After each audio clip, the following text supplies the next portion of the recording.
luar ekstrim. Luar biasa, tapi di sini semangatnya masih luar biasa juga. Berbaik sangka, Ya. bersyukur karena hujan itu bagian dari rahmat dan rezeki dari Allah. Amin. Amin. Allahumma Ibu-ibu sholli sehat wa semua? Ada yang duduk di atas, ada yang Ustazah duduk di Lulu, bawah. gimana Oh iya, kabarnya? Ustazah Lulu apa kabar? Alhamdulillah sehat walafiat. Walafiat. Insya Allah mudah-mudahan kita juga Allah berkahi, Allah rahmati. Dengan ikut pengajian ini cakep banget. Ih, luar biasa ya. Oke, mudah-mudahan kita semua sekali lagi diberikan kesehatan ya. Ada yang Amin. duduk di atas, Amin. ada yang di tengah, ada yang duduk di bawah. Nggak apa-apa ya Pak ya, di bawah sama di atas sama aja ya Pak ya. Mending di atas sama di bawah.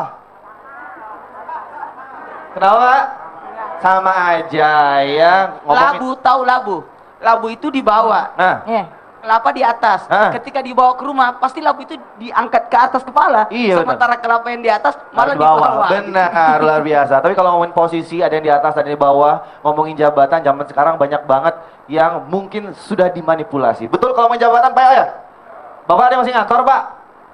Masih ada yang ngantor ya? Jabatan Tangan yang ngantor. Bolos Ibu dong. juga boleh ibu. jabatannya tinggi atau rendah, Pak? Oh, rendah Bapak, semangat banget bilang Rendahnya rendah. semangat banget. Rendah ya. katanya. Benar ya, kalau ngomongin jabatan, sekarang banyak banget orang yang meminta untuk dinaikkan jabatannya. Meskipun pada kenyataannya orang ini belum mampu mengemban jabatan tersebut. Tapi karena gengsi, karena mungkin bahkan niatnya ingin berkuasa, banyak orang yang akhirnya mengemis jabatan. Nah, hari ini temanya Bapak-bapak dan juga ibu-ibu adalah para pengemis jabatan. Boleh tepuk tangan ibu-ibu? Bapak-bapak, terima kasih. Sebelum kita berbicara jauh tentang tema hari ini, gimana kalau kita sapa dulu semua jamaah yang ada di studio. Yuk, yang sebelah kanan ada yang kerudung warna hijau, ada kerudung warna ungu. Mereka adalah majelis taklim dari Nurul Islam Kuningan, Jawa Barat. Selamat datang di Islam Itu Indah ya, ibu-ibu. Ada yang kerudungnya warna pink. Mereka adalah majelis taklim dari Al Ikhlas Bumi Pratama Gunteng, betul? Gunteng, Cianjur, Jawa Barat. Buat tepuk tangan. Selamat datang di Islam Itu Indah ya ibu-ibu ya. Ada yang jilbab ungu dan warna hijau. Tadi udah sapa belum? Belum ya? Oh sudah ya? Udah. Kuningan. Dari Kuningan. Hari ini semuanya Sunda, Pak Ustadz. Aman. Aman, Aman kenapa? ya, kita lanjut ya. Karena saya juga orang Jawa. Oh, orang Jawa. Sunda. Sula. Ya. Solo, orang Solo. Sulawesi. Sulawesi. Sulawesi. Oke. Tunggu kasihan yang di belakang. Ada satu lagi. Masih Ya, ada. yang warnanya pink, terus bunga-bunga bajunya Dari mana ya. Ibu? Dan Pak Ustadz. Dari Medan. Sumatera Luar Barat. biasa. Dada dong orang Medan. Oras. Horas, Biar kelihatan, selamat biar datang kelihatan. Tidak ya ibu-ibu ya, monggo. Oke, Pak Ustadz. Iya. Pak Ustadz mau nanya dong. Apa itu? Sebenarnya boleh nggak sih mengemis atau meminta-minta jabatan dalam Islam itu sendiri? Silakan Pak Ustadz. Jamaah. Oh jamaah. Alhamdulillahirabbil alamin. Allahumma salli salatan kamilatan wa sallim salaman tamman ala sayyidina Muhammadin allazi tanhalu bil kad wa tanfarjul karwa tuqdabil wa syatun li biragai posnul hawatim wa yustaskal gamam karimi wa ali wa sabibi kulamati wa nafasim bi kulli ma'lumilaka. Amma ba'd. Satu bentuk kesyukuran buat kita karena kita sudah diangkat derajat kita oleh Allah untuk menjadi khalifah di dunia. Menjadi khalifah kan? Khalifah itu pengurus, pemimpin. Dan insya Allah kita memimpin, minimal memimpin diri sendiri. Hati-hati ya. Kalau berbicara boleh nggak mengemis jabatan. Kalau dalam Islam janganlah engkau meminta jabatan. Karena sesungguhnya orang-orang yang diberi jabatan atas permintaan itu, maka ketahuilah sepenuhnya, ingat kalau minta jabatan, maka tidak akan ditolong oleh Allah. Ketahuilah pertolongan Allah itu gimana? Ingat ya, kalau ditolong oleh Allah, beban yang berat menjadi ringan. Itu yang pertama. Kemudian hal yang sulit menjadi mudah. Kesempitan akan menjadi lapang dan teguran, koreksi dalam perbaikan kesalahan akan dilakukan. Ini yang 4 yang kita harapkan. Bebannya jadi ringan, yang sulit jadi mudah, kemudian ada kesempitan jadi lapang, dan ada teguran. ketika orang minta jabatan, 4 ahli ini yakin tidak ada. Karena kenapa? Jabatan jadi beban, karena dia yang minta. Betul tidak, Bu?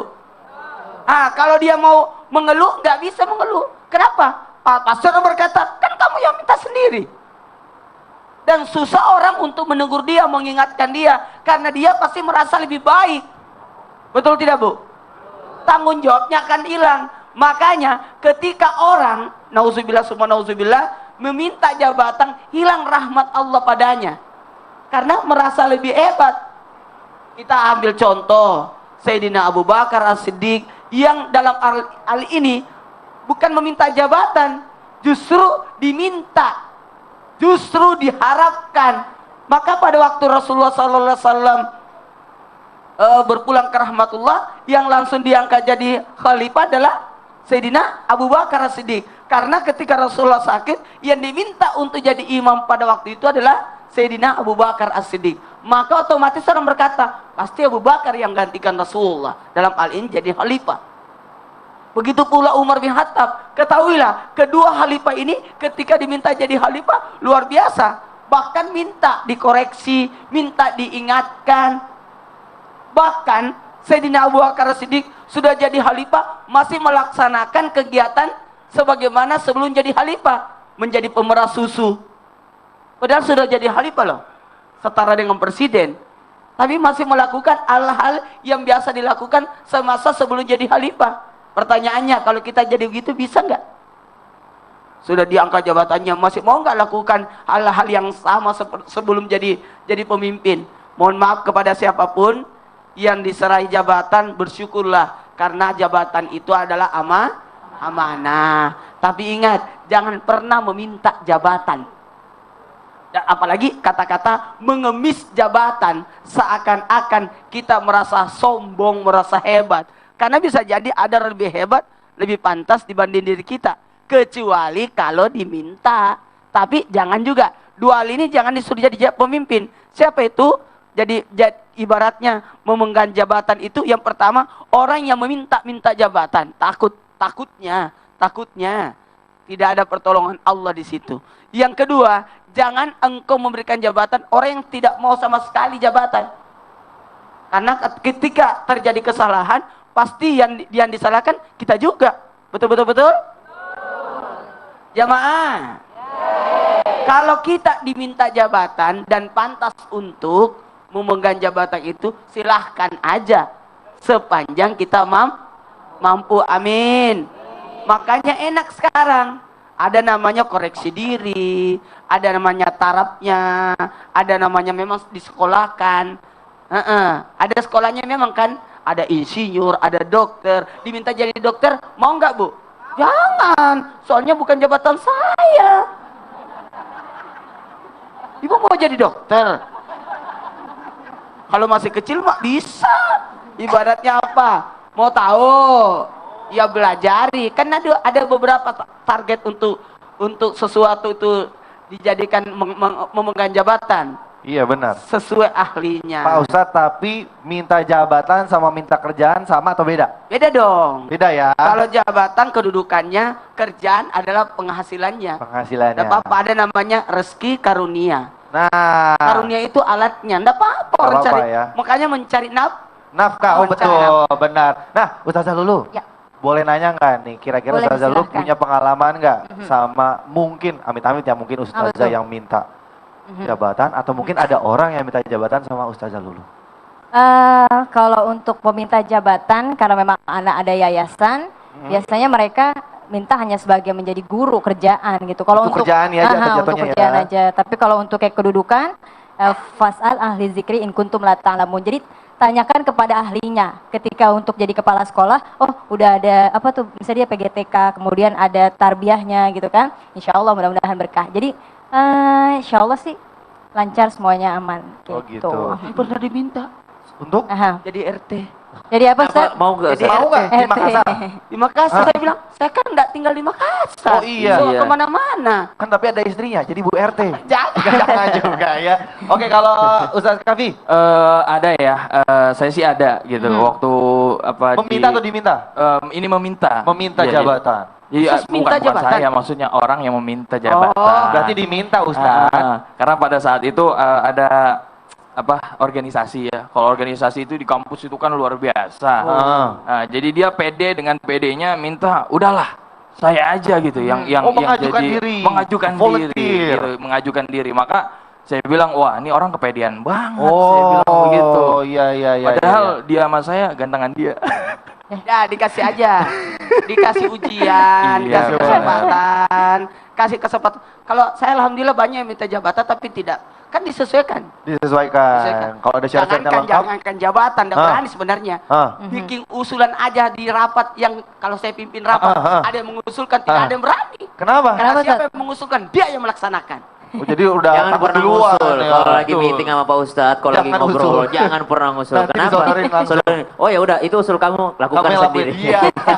Oke, tapi pertanyaannya kenapa sampai sekarang masih aja ada orang yang minta-minta jabatan. Nah, hal apa aja sih yang menyebabkan seseorang mengemis jabatan akan dijelaskan oleh Ustadz Kafi. Silakan Ustadz. Jamaah. Oh, jamaah.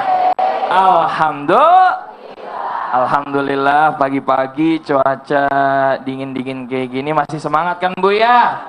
Alhamdulillah. Tadi udah dijelaskan sama guru kita dan sekarang sebenarnya apa sih penyebab orang itu bisa mengemis jabatan? Hal yang paling utama dan yang paling nomor wahid istilahnya, orang yang mengemis jabatan penyebabnya adalah terdapat rasa penyakit tamak di hatinya. Apa itu tamak? Tamak itu Bu, sifat rakus. Sifat seperti ingin dia seperti menggebu-gebu ingin mendapatkan sesuatu. Dan itu bisa menghalalkan segala cara. Nauzubillah summa naudzu. Orang yang sudah kena tamak itu biasanya dia serobot sana, serobot sini. Apalagi masalah harta, tahta, jabatan, dan wanita. Ini memperoleh kemuliaan. Misalkan bapak-bapak di sini mungkin ada yang di kantor ya Pak ya. Karena memang saking ingin jabatan tinggi, saking ingin memiliki kedudukan yang mulia, kehormatan, dihormati oleh para bawahan-bawahannya, ingin mendapatkan sesuatu hal itu sampai menghalalkan segala cara. Dan itu hati-hati sampai menyebabkan saling musuhan, menyakiti orang lain, kemudian juga dapat membunuh, saling membunuh. Maka sifat tamak ini naudzubillah summa naudzubillah, bahayanya itu parah Bu. Sampai-sampai Rasulullah Shallallahu Alaihi Wasallam mengingatkan kita tentang tamak. Apa kata Nabi? Sesungguhnya kerusakan terhadap agama yang disebabkan oleh dua sifat. Apa? Yang pertama rasa tamak. Yang kedua rakus terhadap harta. Itu lebih baik, lebih buruk maksudnya daripada ada segerombolan domba. Kemudian ada dua serigala dilepaskan di sana dan dia memakan semua dombanya. Nauzubillah summa naudzubillah. Maka tamak ini ibaratnya seperti itu Bu. Serigala dua kemudian makan nih segerombolan domba. Itu lebih baik ketimbang orang yang mempunyai hatinya tamak. Maka Rasulullah Shallallahu Alaihi Wasallam mengingatkan kita tiga hal. Apa saja? Tentang jangan terlalu cinta terhadap harta, tahta, dan wanita. Karena harta, tahta, dan wanita ini luar biasa. Tahta kita sudah tahu Bu, siapa sih yang gak pengen naik jabatannya jadi direktur? Kemudian dari siapa sih yang gak pengen naik jabatannya jadi kepala sekolah, kepala dinas? Siapa sih yang gak mau naik jabatannya kemudian menjadi wali kota, gubernur, bahkan presiden? Siapa sih yang gak mau?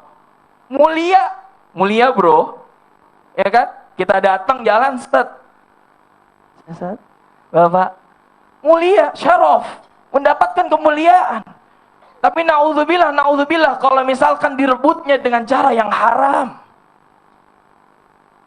Menghalalkan segala cara. Biar kita naik yang enak ini, kita cari-cari kesalahannya di kantor. Gitu ya Pak ya. Biasanya kan ada yang kayak gitu. Kalau yang jahat sama kita Bu, ada aja Bu. Bapak ibu-ibu mungkin punya suami, bapak-bapaknya juga begitu. Kalau ada yang tidak senang pasti kayak gitu. Ini nih kayaknya dia rajin banget, kita cari-cari yuk kesalahannya, abis itu kita laporin sama petinggi. Sehingga nanti dia turun jabatannya dan saya naik karena saya wakilnya.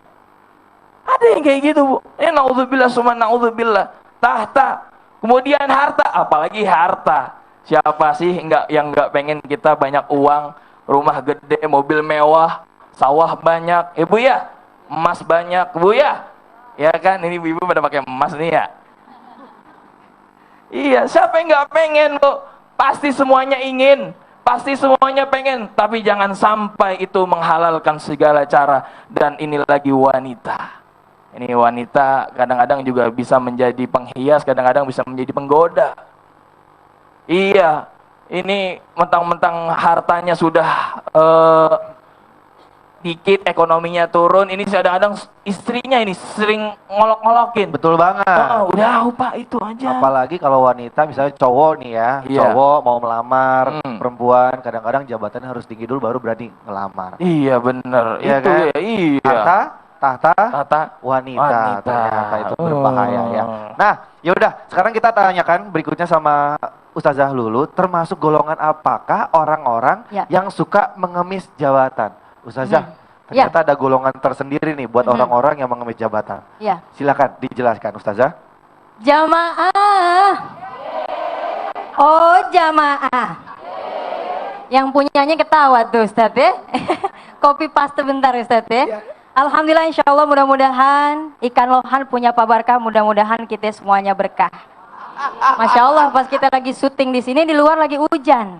Allahumma shayban nafi'an, mudah-mudahan hujan membawa manfaat untuk kita semua. Termasuk golongan apa? Orang yang mengemis, ya Bu ya, mengemis jabatan. Coba kita hafalkan Quran surah At-Takatsur. 1-2 aja. Bismillahirrahmanirrahim. Alhaakumut takatsur hatta zurtumul. Masya Allah. Lalai orang yang bermegah-megahan. Kemudian ketika bermegah-megahan termasuk apa? Zuyyina linnasi hubbus syahwati minan nisa. Jadi ibu dijadikan indah pandangan terhadap wanita, emas dan perak, kemudian kendaraan. Sampai nantinya kita masuk ke dalam kubur, nggak akan tuh ada yang namanya rasa puas. Jadi orang termasuk orang yang tidak merasa puas. Naudzubillah min. Undur ya, mundur bentar. Bu, ibu. 1, 2 ya Bu ya. Ibu. Bapak. Masya Allah, cakep banget ya. Alhamdulillah udah sarapan semuanya Bu ya? Belum? Nanya doang Bu, nanya. Yang pertama, merasa tidak puas, tamak. Padahal kita boleh Bu memiliki sifat tamak, boleh. Dalam hal apa? Pertama, ketika melihat, menuntut ilmu, ada rasa sirik. Ada rasa dengki, wah dia pinter nih dalam ilmu Quran. Dia hafidh, kenapa saya nggak bisa? Kedua, ketika melihat orang bersedekah, maka ada dalam hati, ya Allah kenapa dia gemar sedekah, kenapa saya enggak? Ya Allah, ada rasa ingin menunjukkan bahwa bismillah, mudah-mudahan kita bisa fastabiqul khairat. Yang kedua, ketika amanah tersebut diberikan, kemudian tidak bisa menjalankannya, maka termasuk golongan orang-orang munafik. Ayatul munafiki salatun. Idza haddatsa kadzaba wa idza wa'ada akhlafa wa idza tu'mina khana. Orang munafik ada 3 cirinya. Yang pertama, bicara kemudian dia dusta. Ya Bu ya, idza haddatsa kadzaba wa idza wa'ada akhlafa. Dia berjanji tapi ingkar. Diberikan amanah kemudian dia khianat. Naudzubillah min zalik. Jaka sembung nelen karet. Itu orang munafik nggak nyambung pret. Harusnya orang muslim, orang mukmin diberikan amanah, ya Allah, dia menjaga amanahnya.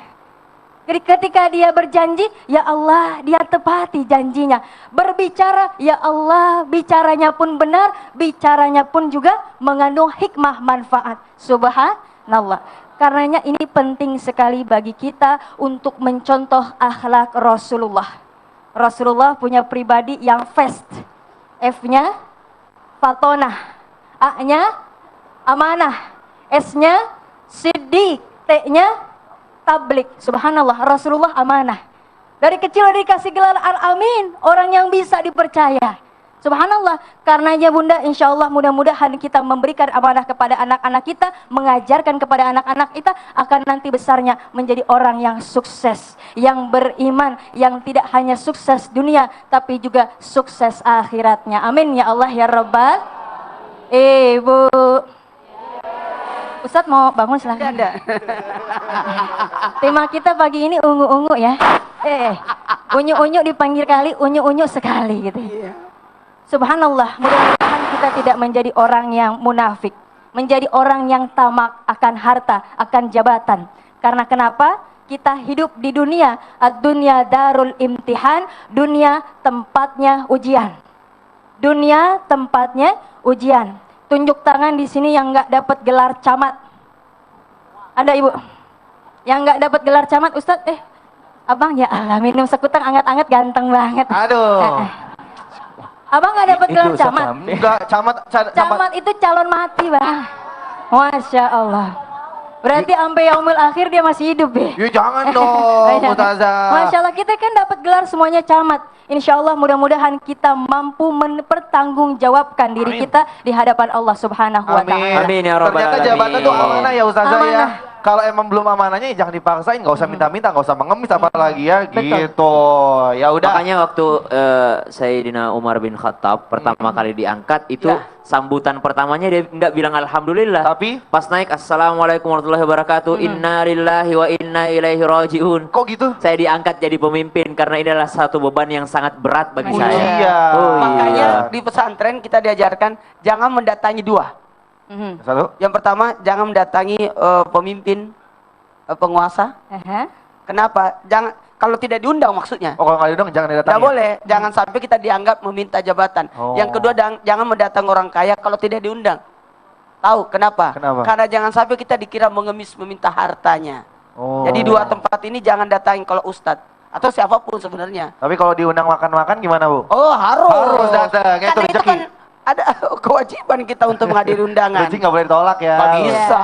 Baiklah jamaah, setelah ini kita akan bahas tema kita lebih dalam lagi. Jadi buat jamaah juga sekali lagi yang pengen Ya. karena kita akan mengaji bersama setelah ini ya. Jangan kemana-mana, tetap di Islam itu Indah bersama Kondromax. Jamaah, oh jamaah, alhamdulillah.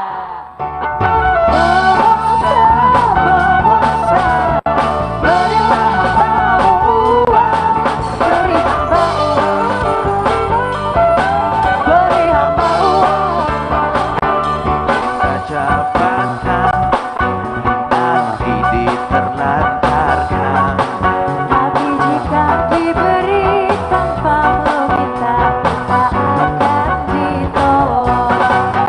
Jabatan itu amanah, lakukan sesuai sunnah, akan masuk jannah.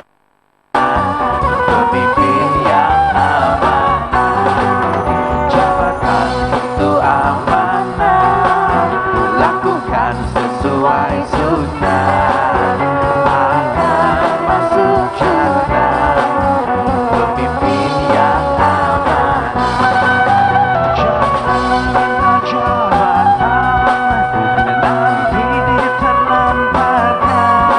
Tapi jika diberi tanpa meminta, tak akan ditolong.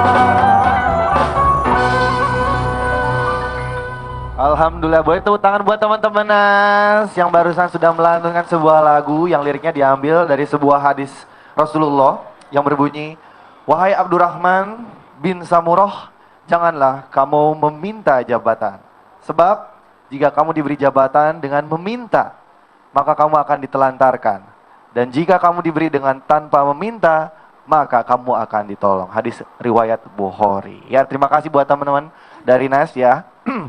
Baiklah jamaah, kembali lagi di Islam Itu Indah bersama Kondromex. Jamaah. Oh jamaah. Alhamdulillah. Sekali lagi buat yang baru bergabung bersama kami di Islam Itu Indah, hari ini temanya adalah para pengemis jabatan. Yuk berikutnya kita dengarkan tausiah dari Ustadz Syam tentang kerugian di dunia terhadap diri sendiri dan orang lain bagi para pengemis jabatan. Ustadz Syam silakan. Baik. Dan kita ingatkan juga buat jamaah di rumah, pemirsa di rumah, siap-siap Siapin Al-Qur'annya Al-Qur'an. dibuka. Benar. Ya, karena nanti kita akan mengaji bersama. Benar. Nama segmennya adalah Yuk Baca Quran. Ini penting buat teman-teman setelah jamaah sekalian yang ada di rumah dan juga teman-teman yang ada di rumah untuk membuka Al-Quran. Kenapa? Karena kita mau baca suratul Fatihah nanti setelah ini. Setelah ini ya. Nah, sekarang betul. Ustaz Syam jelasin apa sih kerugiannya untuk diri sendiri dan juga untuk orang lain bagi mereka yang suka mengemis jabatan. Mengemis jabatan. Baik. Silakan. Jamaah yang dimuliakan Allah Subhanahu wa taala, dalam sebuah riwayat Rasulullah sallallahu alaihi wasallam mengingatkan kepada kita semua, an Abi Hurairah radhiyallahu anhu qala Rasulullah sallallahu alaihi wasallam, innakum satahrisuna 'alal imarah. Sesungguhnya yang aku paling takutkan setelah kematianku, kata Rasulullah, kalian semua akan berambisi dengan jabatan. Berambisi, tahu ambisi Bu?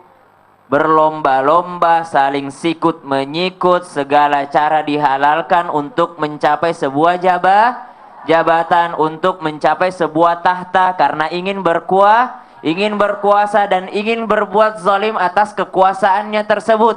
Bukannya ingin mendamaikan, bukannya ingin menyuburkan rakyatnya, bukannya ingin memberikan sesuatu yang baik untuk rakyatnya, akan tetapi ingin berbuat zalim karena jabatan tersebut. Ini yang sangat ditakutkan Rasulullah. Innakum satahrisuna 'alal imarah. Sesungguhnya yang paling aku takutkan kalian akan berambisi tentang kedudukan atau jabatan atau tahta.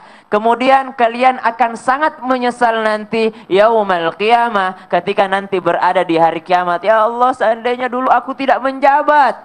Seandainya dulu aku tidak menjabat. Atau mungkin menyesalnya, seandainya dulu jabatan ini aku pergunakan dengan sebaik-baiknya, sungguh aku tidak akan menyesal. Wal aqibatu lil muttaqin, kalau kata Al-Quran, wal aqibatu lil muttaqin, dan akibat bagi orang-orang yang bertakwa adalah sebaik-baiknya akibat. Akibat maksudnya manfaat Bu. Kalau dalam bahasa Arab, akibatu itu artinya balasan, konsekuensi. Jadi bukan akibat keburukan ya Bu ya. Wal aqibatul muttaqin. Bagi orang-orang yang bertakwa, yang mampu menggunakan jabatannya untuk berbuat baik, untuk membuat rakyatnya menjadi makmur semuanya, inilah orang-orang yang akan diangkat derajatnya oleh Allah Subhanahu wa taala. Bahaya dan kerugian di dunia bagi orang yang mengemis jabatan, baik untuk dirinya dan orang lain. Bahaya yang pertama adalah tidak akan dipercaya lagi Bu.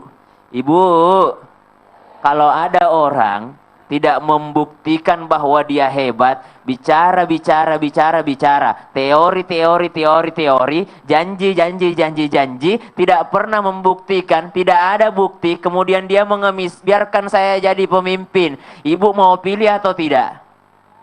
Janji manisnya Bu. Wah, masa sih? Bukannya ibu-ibu sukanya digombalin ya? Walaupun tahu suaminya bohong. Oh lain ya? Oh gitu. Nah, kalau ada yang cuma janji aja, teori aja gitu Pak. Bapak mau pilih Pak?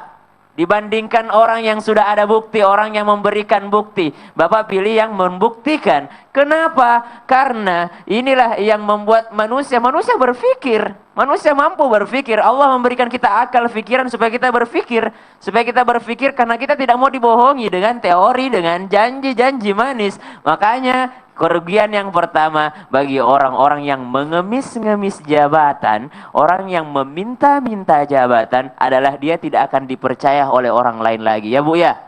Penjahat aja akan memecat anak buahnya yang tidak bisa dipercaya. Ini penjahat. Apalagi orang baik. Ibu-ibu yang hadir di sini orang baik ya Bu ya? Kok yakin banget.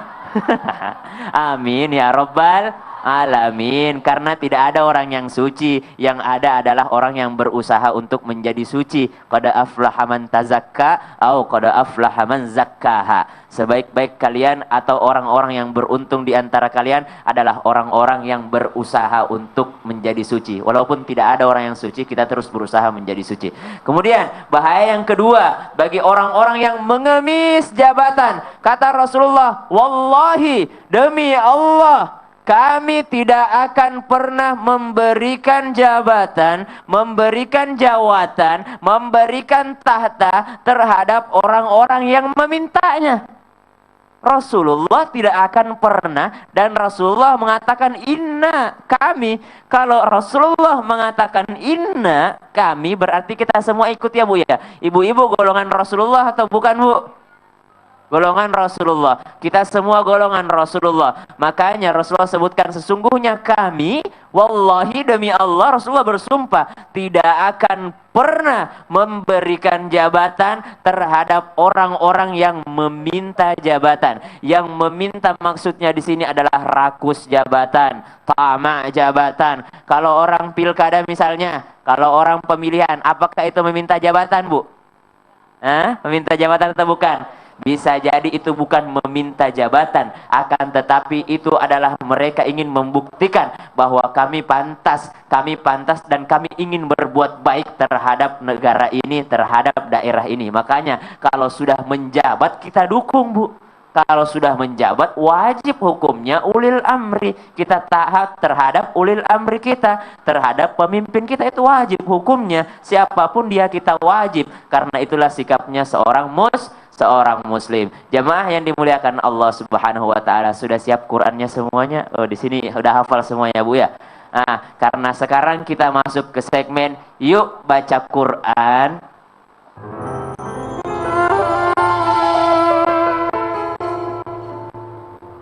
Baik, surah Al-Fatihah. Kita akan membaca surah Al-Fatihah mulai dari ayat pertama sampai ayat ke-7.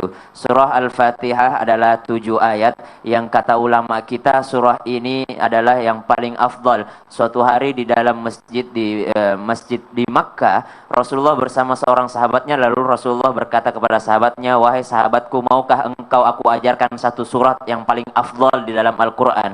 Kemudian Rasulullah berdiri. Kemudian mereka berdua keluar. Kemudian ketika sampai di pintu, sahabatnya Rasulullah menarik tangan Rasulullah. "Rasulullah, mana janjimu ya Rasulullah? Kamu mau mengajarkan aku surah yang paling afdal." Kata Rasulullah, maaf. Surah yang paling afdal adalah suratul Fatihah. Yang paling afdal adalah suratul Fatihah. Al-Quran 30 juz, semuanya ada terkandung dalam 7 ayatnya suratul Fatihah. Entah itu perbedaan kita, ayat pertama adalah Bismillah, atau perbedaan ada yang mengatakan ayat pertama adalah Alhamdulillahirrabbilalamin. Ini adalah perbedaan di antara beberapa ulama. Ini bukan urusan kita. Yang penting kita membaca Al-Fatihah, karena tidak sah solat seseorang kalau dia tidak membaca Al-Fatihah dengan baik dan benar. Baik, silakan kita membuka suratul Fatihah. أعوذ بالله من الشيطان الرجيم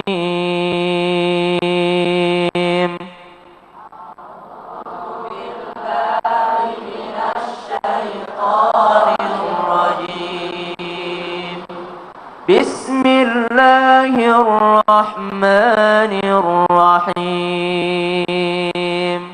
بسم الله الرحمن الرحيم الحمد لله رب العالمين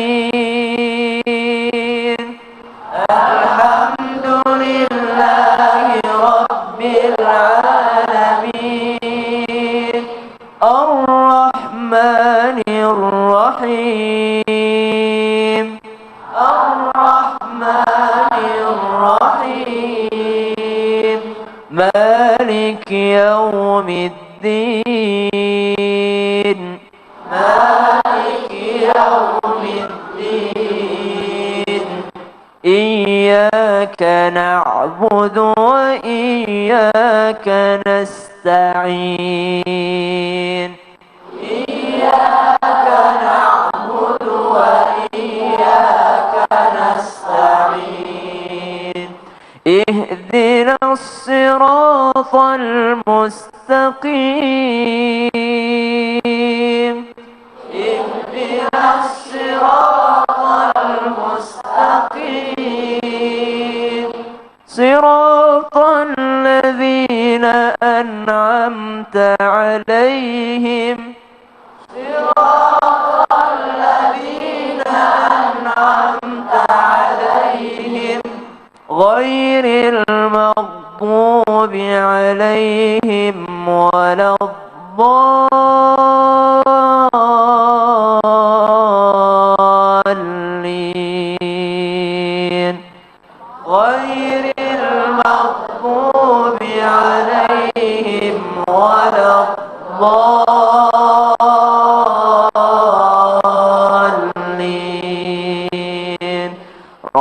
ighfirli wa liwalidayya amin. Ikut Bu. Rabbi ighfirli wa liwalidayya amin. Suratul Fatihah kita hafalkan biasanya. Itu kita dengan mendengarkan ya Bu ya. Jarang-jarang kita ada yang membuka Al-Quran kita dengan dia membuka Al-Quran, Ya. kemudian melihat teksnya suratul Fatihah. Ya. Nah, ini penting bagi kita supaya kita tahu, oh ini ternyata huruf alif bukan huruf A. Ya. Ini ternyata huruf sa, ini bukan huruf ta. Ya. Gitu ya. Alhamdulillah. Nah, kadang-kadang kita kalau baca Al-Fatihah pas sholat banyak yang buru-buru ya. Ya, Ternyata makanya penting banget loh Kalau Al-Fatihah. baca surah Al-Fatihah disunatkan membaca amin setelahnya. Karena Al-Fatihah, surah Al-Fatihah termasuk doa. Di dalamnya doa. Jadi kalau kita setelah membacanya disunatkan membaca amin. Gitu. Terima kasih Ustaz Syam yang telah menuntun kita baca Quran tadi di segmen Yuk Baca Quran ya.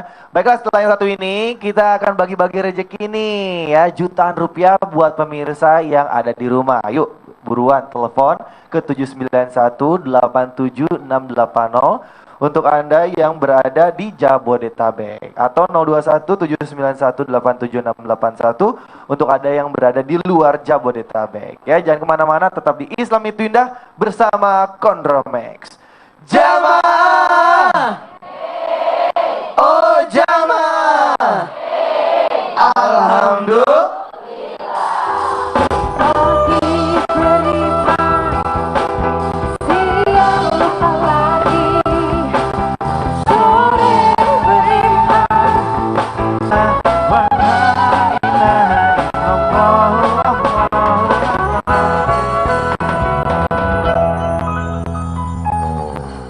Baiklah jamaah, kembali lagi di Islam Itu Indah bersama Kondromex. Ibu-ibu? Kurang semangat ibu-ibu? Lanjut ya. Masih semangat kan? Ibu-ibu di sini ada nggak yang kalau habis duduk lama terus berdiri lututnya terasa nyeri dan sakit? Semangat banget, pengalaman pribadi ya ibu-ibu ya. Tapi harus hati-hati loh ya. Bisa jadi itu adalah bermasalah dengan sendinya. Kalau udah sakit kayak gitu, cepat olesin Kondromex. Ini dia nih, Kondromex. Ya, Kondromex ini mengandung nutrisi sendi, yaitu glukosamin dan kondroitin yang merupakan bahan dasar bantalan sendi dan cairan sendi, sehingga dapat memperbaiki kerusakan sendi dan melumasi sendi secara maksimal. Fungsi kedua Kondromex yaitu sebagai pereda nyeri dengan kandungan metil salisilat dan kapsaisin yang dapat meredakan nyeri sendi, mengatasi peradangan dan memberikan rasa hangat. Cara pakainya juga sangat praktis, tinggal dioles.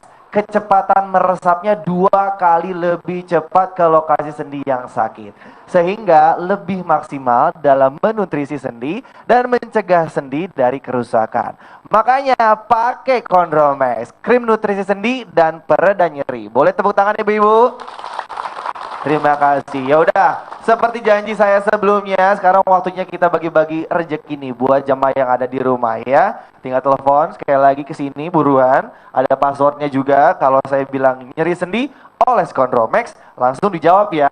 Krim nutrisi sendi dan pereda nyeri. Yuk kita angkat penelpon yang udah masuk. Halo, assalamualaikum. Assalamualaikum. Nyeri sendi oles Kondromex. Nyeri sendi oles Kondromex dan pereda nyeri. Ih, luar biasa. Assalamualaikum. Dengan siapa di mana? Waalaikumsalam, dengan Fatima dari Pasuruan. Fatima di Pasuruan, luar biasa. Passwordnya udah semangat. Coba kita lihat bisa dapat 1 juta rupiah nggak ya pagi hari ini? Oke, disimak pertanyaan berikut ini baik-baik. Kondromex krim meresap 2 kali lebih cepat sehingga maksimal menutrisi dan mencegah kerusakan sendi. Nutrisi sendi tersebut adalah titik-titik: A. Glukosamin dan kondroitin, atau B. Metil salisilat. Yang A, glukosamin dan kondroitin. Ih, pinter banget. 1 juta rupiah. Selamat ya ibu ya. Ya, terima kasih. Sama-sama, jangan lupa pajak ditanggung oleh pemenang. Yuk, Kita angkat penelpon berikutnya. Ada satu lagi peluang untuk mendapatkan 1 juta rupiah. Jangan lupa passwordnya kalau Kinos bilang nyeri sendi oles Kondromex. Langsung dijawab krim nutrisi sendi dan pereda nyeri. Yuk kita angkat penelpon berikutnya. Halo, assalamualaikum. Nyeri sendi oles Kondromex. Krim nutrisi sendi dan pereda nyeri. Luar biasa. Assalamualaikum. Dengan siapa di mana? Waalaikumsalam. Dengan Lutfi di Bekasi. Lutfi di Bekasi. Bekasi hujan nggak, Bu? Hujan. Tapi aman ya, rumah nggak banjir ya? Alhamdulillah. Lutut sama sendi juga mudah-mudahan aman ya. Kalau nggak aman pakai Kondromex ya. Ibu langsung disimak pertanyaan berikut ini ya. Apakah Ya. tema Islam itu indah pagi hari ini? A. Para pengemis cinta atau B. Para pengemis jabatan? B. Para pengemis jabatan. Yakin, Bu?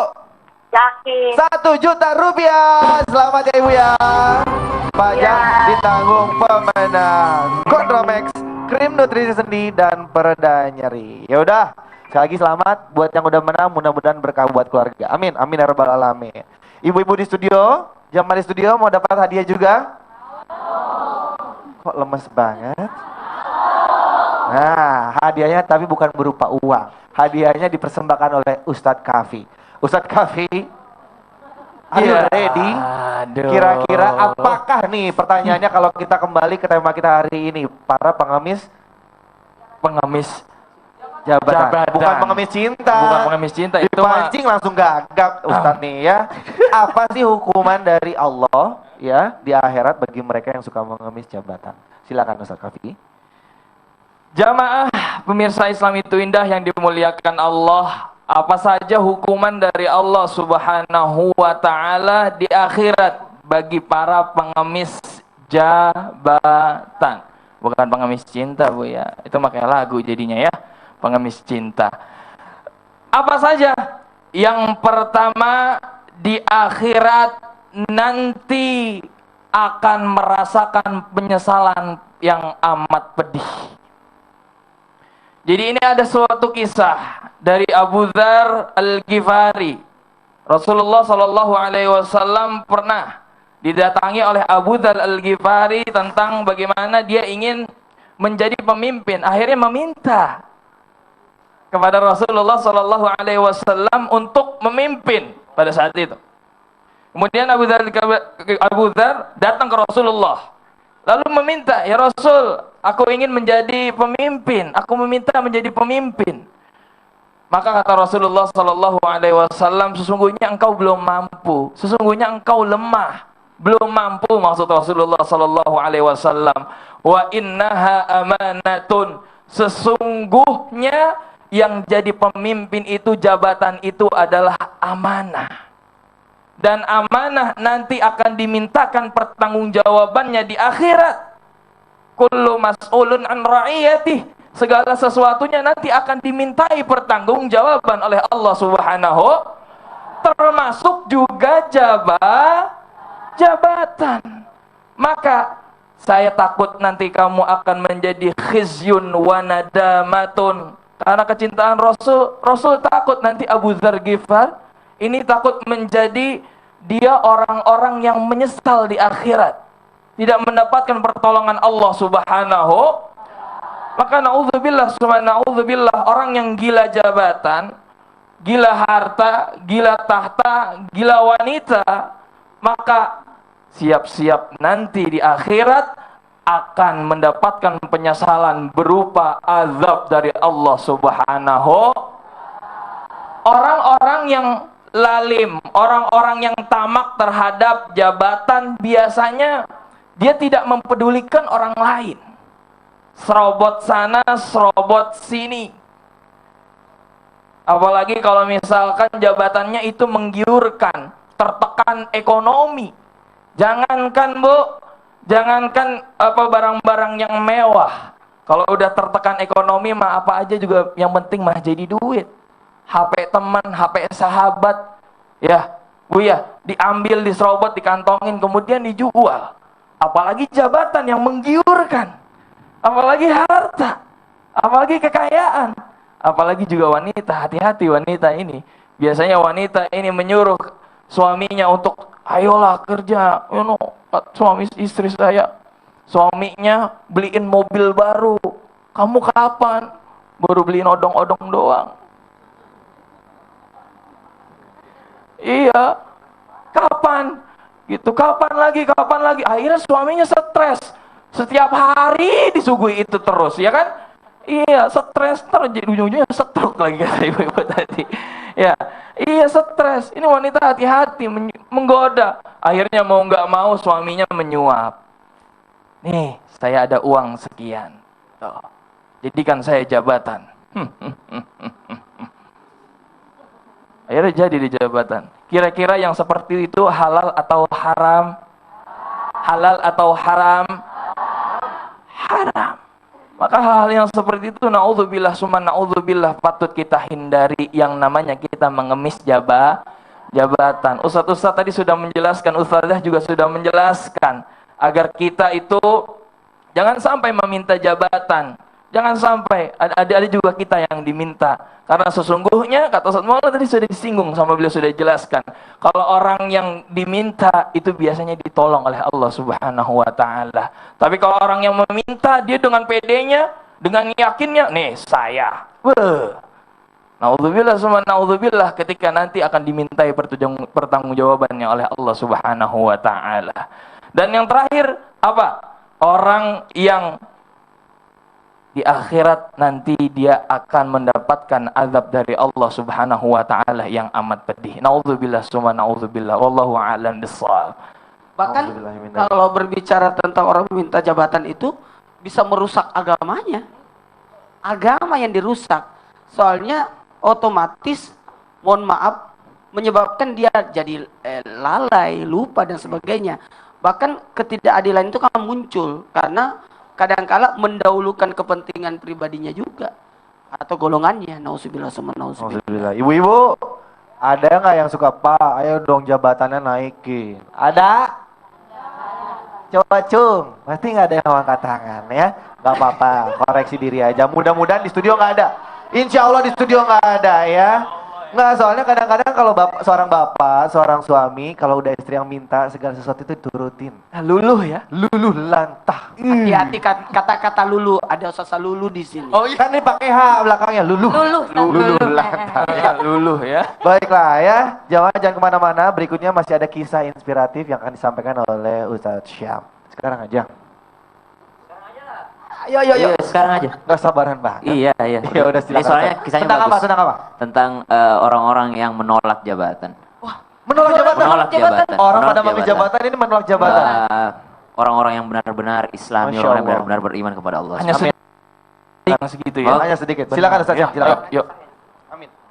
A'udzubillahi minasyaitonirrajim. Kisah ini bercerita tentang seorang pemimpin yang luar biasa kita kenal di zaman Muawiyah, namanya Umar bin Abdul Aziz. Ketika Umar bin Abdul Aziz diminta untuk menjadi seorang khalifah sebelumnya menginginkan untuk khalifah, Umar bin Abdul Aziz menjadi seorang khalifah.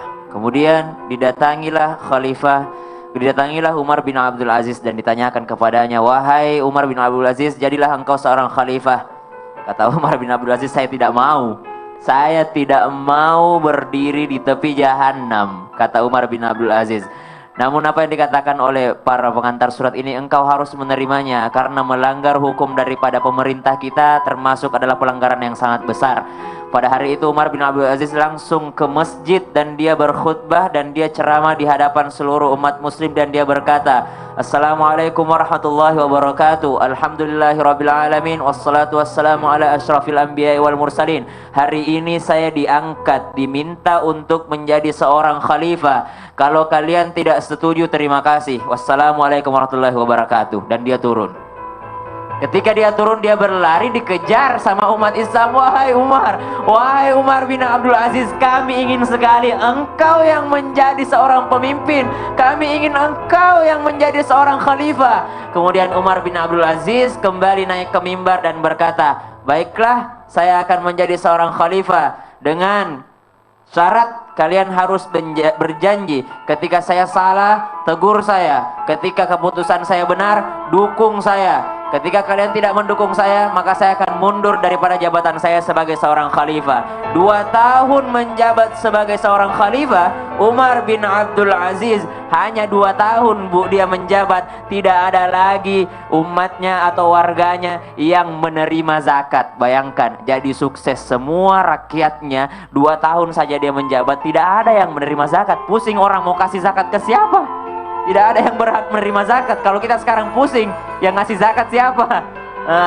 Masya Allah. Tapi suatu malam, Umar bin Abdul Aziz gelisah karena beliau bingung ingin mengangkat seorang qadhi. Qadhi adalah suatu kedudukan pejabat yang agung di pemerintahannya tersebut. Kemudian terfikirlah 2 orang, yakni Iyas bin Muawiyah dan juga Al-Qasim bin Rabi'ah. 2 orang ini, Iyas dan juga Qasim. Dipanggillah 2 orang ini menghadap kepada Umar bin Abdul Aziz. Saya hendak memilih di antara kalian berdua ini untuk menjadi pejabat tinggi di sini. Apa yang terjadi? Iyas tiba-tiba memotong dan berkata, "Wahai Amirul Mukminin, wahai Umar, kalau kamu mau memilih di antara kami berdua, engkau tanyakanlah kepada seorang ulama di Basrah, namanya Hasan Al-Basri, dan juga Muhammad bin Sirin. Tanyakan kepadanya siapa yang lebih pantas di antara kami berdua ini menjadi seorang hakim atau pejabat yang tinggi." Berkata Qasim dalam hatinya, Muhammad bin Sirin dan Hasan Basri ini guru saya. Sengaja nih Iyas nih supaya khalifah bertanya kepada keduanya. Kalau khalifah bertanya kepada keduanya pasti memilih saya, Qasim nih. Keduanya saling mengunggulkan, Bu, orang ini tidak berebut, justru saling mengunggulkan. Kemudian berkata Qasim tidak kehabisan akal, dia berkata kepada Khalifah Umar bin Abdul Aziz, "Wahai Umar bin Abdul Aziz, wahai Amirul Mukminin, engkau kalau mau pilih pemimpin, pilihlah Iyas. Jangan pilih saya.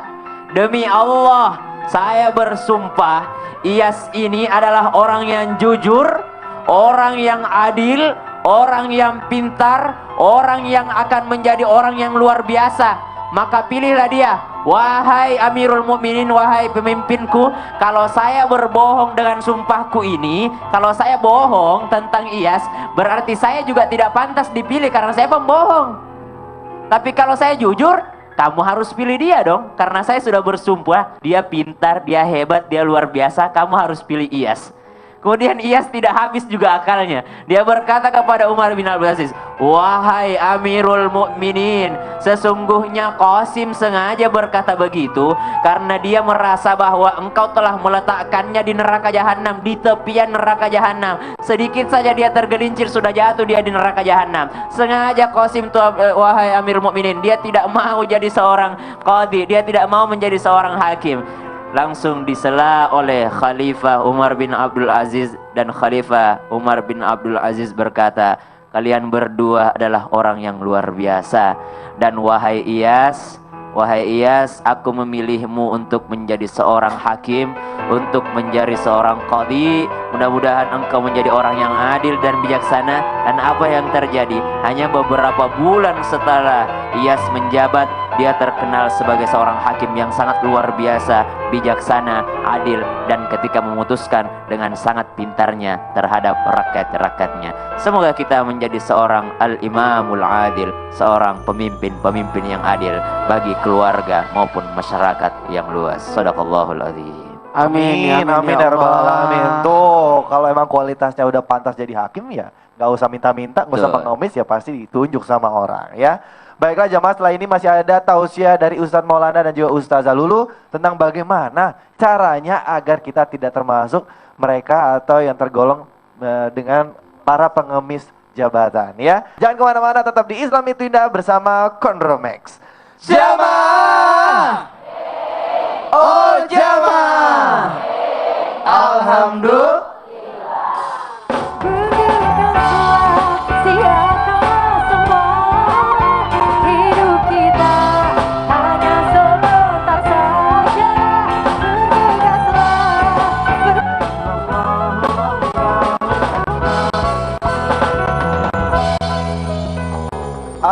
Alhamdulillah kita masih di Islam itu Indah bersama Kondromex. Jamaah. Oh jamaah.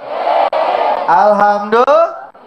Yuk kita masih berbicara tentang temanya hari ini adalah para pengemis jabatan. Yuk kalau dari tadi kita sudah mendengarkan nggak boleh jadi seorang pengemis jabatan. Nanti juga bakal ada azabnya, nanti bakal menyesal. Nah sekarang kita akan berbicara tentang solusinya. Gimana caranya supaya kita tidak tergolong mereka yang suka mengemis jabatan. Nah solusinya akan dijelaskan oleh Ustadz Maulana dan juga Ustazah Lulu. Silakan Ustadz Maulana. Jamaah, mau tidak menjadi orang yang mengemis jabatan? Mau? Ada caranya. Sebenarnya tanpa engkau minta pun orang akan kasih jabatan itu sepanjang Anda memperlihatkan kemampuan. Makanya untuk menjadi orang-orang tidak mengemis jabatan itu karena fitrah kita sebenarnya adalah menjadi khalifah. Menjadi khalifah kan menjadi pemimpin kan? Jadi otomatis. Sepanjang yang pertama, milikilah sifat amanah. Ketika kita memperlihatkan sifat amanah itu, tidak zalim, tidak ibaratnya tumpang tindih, tidak melihat dan sebagainya. Mohon maaf, yakin orang akan memilih kita. Yakin, tanpa meminta. Justru diminta, justru diharapkan. Jamaah. Apalagi? Mau tahu? Miliki pengetahuan, miliki ilmunya, sehingga orang berkata, dia yang pantas, karena dia tahu. Orang otomatis akan bertanya padanya, lambat laut dia akan diminta. Maka tidak akan terjadi yang namanya mengemis jabatan. Apalagi kalau kita memiliki akhlak yang baik. Karena ketika orang untuk memilih imam masjid saja, harus memiliki 3 syarat untuk menjadi imam masjid. Yang pertama, agamanya bagus, ya, ilmunya syariatnya bagus. Kemudian apalagi? Akhlaknya bagus. Dan yang ketiga adalah penduduk setempat supaya tahu keadaan jamaahnya. Jadi akhlak itu paling utama. Sebagaimana baiknya orang pemimpin terus akhlaknya buruk, pasti orang akan kecewa. Betul? Karena pemimpin itu keteladanan di situ. Kemudian ada niat. Yang niat dalam memimpin itu sementara selama ini adalah apa niatnya? Mau tahu? Niatnya semata-mata hanya untuk Allah, untuk ibadah. Tidak ada niat dunianya, tidak ada niat keinginan yang rakus dan sebagainya, sehingga menghilangkan sifat syahwat kekuasaan. Ini hati-hati, kalau sudah ada syahwat kekuasaan, tidak melihat lagi aturan. Tidak melihat lagi perasaan, pokoknya diinjak supaya dia naik, dihinakan orang supaya dia naik. Apalagi ini, mohon maaf, supaya kita tidak menjadi pengemis kekuasaan, pengemis jabatan, mau berlaku adil lah. Berlaku adil, yakin ketika orang berlaku adil, maka orang berkata kasih jabatan itu padanya, karena ketika diberikan jabatan pada dia, yakin kita akan makmur. Apalagi mohon maaf, semua sudah ada ilmunya bagus, akhlaknya bagus. Tapi ketahuilah ada 2 lagi yang harus disiapkan. Ramah. Orang akan mengidolakan kita. Kalau tidak ada ramah, tidak ada senyuman, malaikat maut aja mungkin kabur itu. Iya.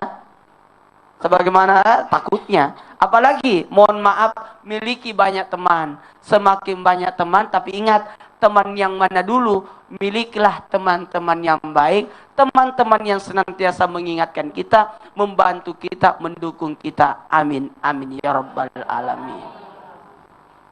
Jamaah. Oh jamaah. Ibu, tangannya kemana ini Bu? Rupanya pada kedinginan dimasukin tangannya, Masya Allah ya. Tetap semangat, tetap tersenyum ya. Menari Zapin di Bekasi, saya ucapin terima kasih. Masya Allah. Solusi cara dari Ustadz Maulana.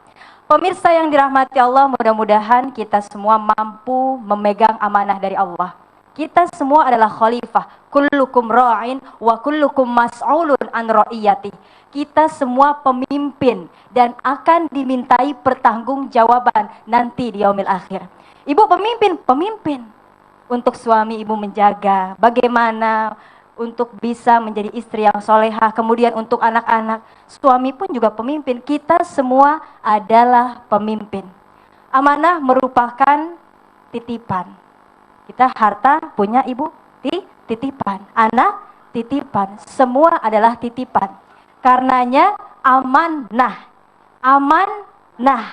Aman, kemudian belakangnya aman. Nah, menimbulkan rasa aman, rasa percaya, subhanallah. Jadi ketika kita dimintai pertanggungjawaban, nikmat kita. Ya Allah, alhamdulillah sudah beres.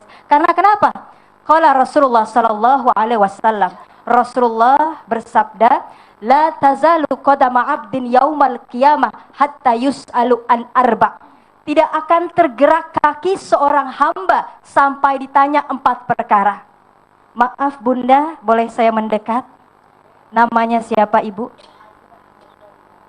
Ibu Hajah Nur Lailina. Ibu Hajah Nur Lailina. Nggak akan tergerak kakinya nanti di yaumil kiamah sampai ditanya 4 perkara. Lulu nggak boleh kemana-mana, diam di sini sampai 4 perkara, 4 pertanyaan harus dijawab. Pertama, an umrihi fima afnah, tentang umurnya dipergunakan untuk apa? Ya Allah, ini Allah kasih kita umur amanah. Kita harus dipergunakan dengan sebaik-baiknya. Umur kita sejak kapan dimintai pertanggungjawaban? Sejak balik. Maka di situ tahu yang mana haram, yang mana halal tentang umurnya. Kemudian yang kedua, an syababihi fima ablah, tentang masa mudanya dipergunakan untuk apa? Ibu maaf saya mau tanya, ibu masih muda apa enggak? Bapak maaf mau tanya, Bapak masih muda apa enggak? Bapak kalau jalan pakai tongkat apa enggak, Pak? Masih bisa megang pedang, megang panah, masih bisa berjalan. Subhanallah, berarti masih sehat. Karena kenapa? Ketika berjihad usianya 15 tahun. Bapak masih sehat, alhamdulillah. Oh, bisa berjihad. Subhanallah. Kita semuanya masih muda. Selagi mata kita masih bisa melihat dengan jelas, tangan kita bisa menggenggam dengan erat, kemudian kaki kita masih bisa berjalan, itu masih muda. Masa muda kita dimintai pertanggungjawaban. Karenanya jaga amanah dari Allah. Kemudian yang ketiga, ibu, bapak, Masya Allah, nurut aja Pak ya, makasih Pak ya, Masya Allah. Yang ketiga tentang apa? Tentang ilmunya. Ilmunya dimanfaatkan kemana? Maaf nggak ditanya, ibu maaf, lulusan mana ya? Oh, saya lulusan Amerika, saya lulusan UK, saya lulusan Malaysia. Tidak, yang ditanya ilmunya dimanfaatkan kemana? Apakah ilmu itu bermanfaat atau tidak?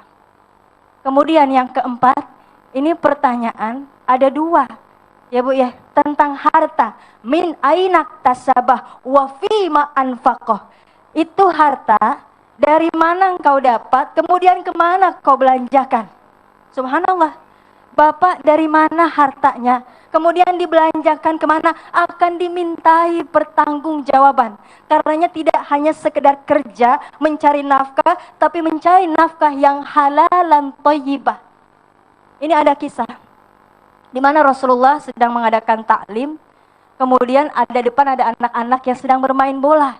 Bolanya kena pelipis Rasulullah. Waduh, astagfirullahaladzim, maaf. Ini anak siapa ini yang sedang bermain bola? Abu Talha tunjuk tangan, anak saya ya Rasulullah. Maaf, anak kamu kira-kira bagaimana? Dikasih makannya seperti apa? Kok bisa seperti ini ya Rasulullah? Maaf, ya Allah, pernah satu hari saya titipkan anak saya kepada tetangga. Saya nggak tahu itu dikasih makan apa. Mungkin makanannya syubhat ya Rasul. Itu samar-samar, hitam enggak, putih enggak, abu-abu ya Rasul. Ya Allah, itu merupakan akhlak nantinya masuk ke dalam darah. Nanti menjadi akhlakul ya tidak karimah. Na'udzubillah min zalik. Makanya jaga pakaian kita dari harta yang haram, harta yang syubhat, agar nantinya anak-anak kita, istri kita mudah untuk diarahkan menjadi istri yang soleha, anak-anak yang soleh dan solehah. Insya Subhanallah. Ya, jadi luar biasa juga ya, karena kadang-kala manusia tidak sadar bahwa apa yang dilakukan berakibat pada siapapun, termasuk anak kan. Kan ku ampusakum wa ahlikum nar. Diri dan keluarga itu perintah. Dan dimakan yang dipakai ya. Semua. Kalau bahasa sebenarnya. Inggrisnya you are what you eat, ya.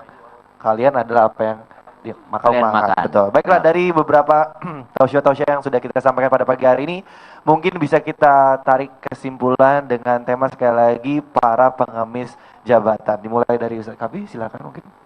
Atau mungkin langsung Ustaz Maulana langsung. Baik, kesimpulan kita hari ini luar biasa karena kita berbicara tentang jabatan. Dan saya yakin, kita sepakat, semua orang ingin punya jabatan.